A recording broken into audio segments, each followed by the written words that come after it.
Welcome to Here for the Gear. I'm Jeff and I wanted to give a shout out to all of my friends and viewers and wanted to thank them for watching this video. And if you haven't, make sure you subscribe to my channel for any future videos that I release. I wanted to ask you a question. Where do you see your home theater system going in the next 6 months to a year? Do you see yourself getting a new receiver so you can add more channels for surround sound?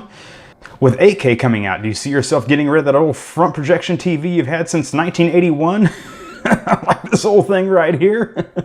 Or do you see yourself maybe getting a 4K TV since those are coming down in price like nobody's business? With soundbars being able to now utilize Atmos, are you seeing yourself maybe investing in one of those? I mean, those things can now do almost 7.1.4 with actual true Atmos sound systems with up-firing speakers and all that. Not quite as sophisticated as a true surround sound system, but I mean, they're pretty cool. I mean, different multi-room music systems with the Heos and the Sonos system. Do you see yourself going in that direction? You could be investing in power protection with your system now as well. Do you see yourself going that way?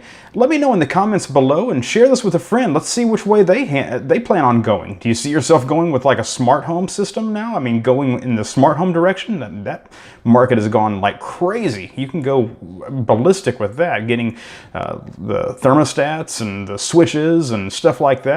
Let me know in the comments below, and like I said, make sure you share this video with your friends and see which way they plan on going in the future as well. Thanks again for watching this video on Here for the Gear.